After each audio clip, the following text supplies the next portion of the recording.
Hey, what's up? This is Nick with Rider Magazine, and today we're out here reviewing the 2020 MV Agusta Brutale 800 Rosso. Now, this is part of a 3-bike lineup from MV Agusta, which includes the Rosso, which is the base model, the RR, and the RR SCS.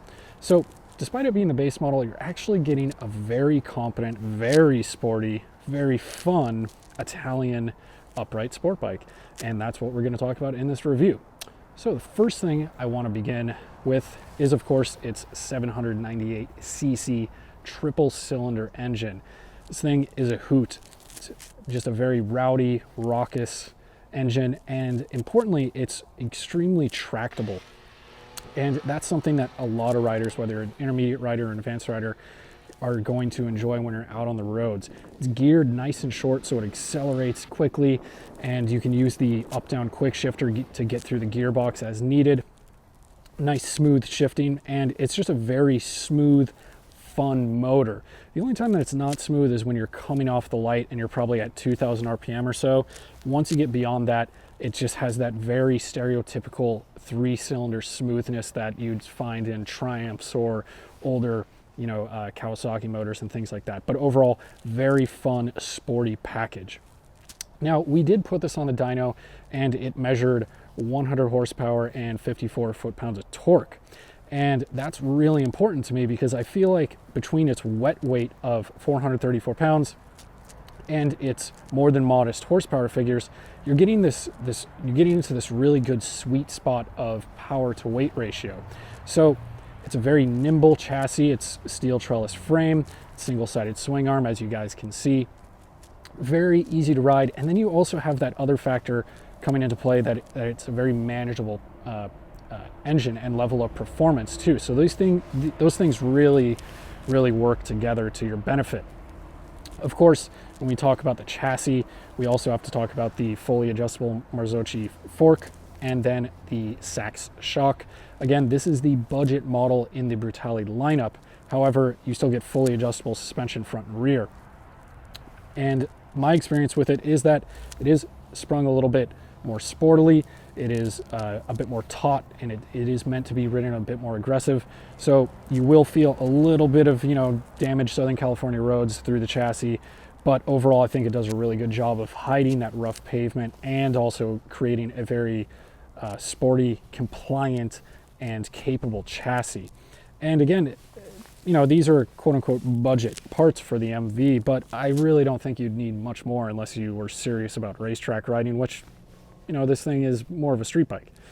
Of course, helping you along and keeping you safe is a full suite of electronics. This does not use IMU-based electronics. It uses wheel speed sensors and preset algorithms and things like that, but you do get adjustable ABS and multi-level traction control, and those systems work very well. The one major criticism I have is the LCD dash, which is tough to navigate with the switch controls right here.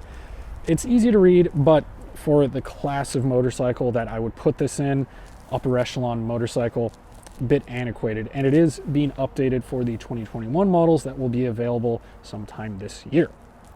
Of course, one of the other things that I want to talk about is the ergonomics of it. You get an upright, comfortable riding position. There's not too much knee bend, but it's set up in a sporty enough riding position where you can still drive weight through your legs and toss the bike around as needed. And it just feels nice and taut. And that's because, well, it's a very slim, svelte bike. You're dealing with a short 55-inch wheelbase. And when you're in that commanding upright riding position, you can really just throw it around as needed. You do have a pretty plush saddle, I would say. 32 plus inch seat height, pretty par for the course for a sport bike of this class, but it's also extremely narrow.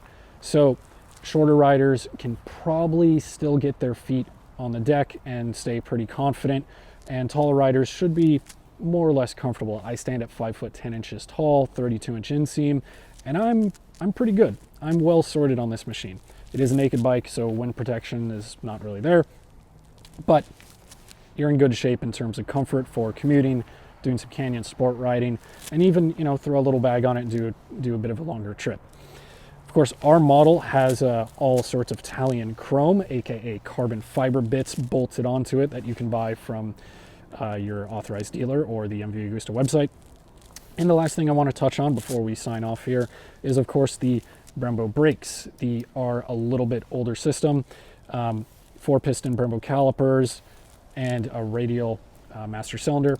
Braking power is good. I would like a little bit more feel, a little bit more attack, but overall does a fairly decent job.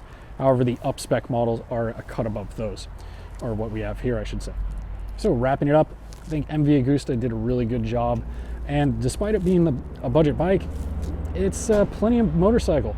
And for my money, I think I would end up kind of aiming in this direction, mainly because it has that really good power to weight ratio. It's very fun, very capable, and you can get a lot of use out of it. So if you guys have any more questions, go ahead and drop them down below and we'll get you some answers. And the last thing I want to remind you guys to do is to go ahead and be safe out there. Now take care.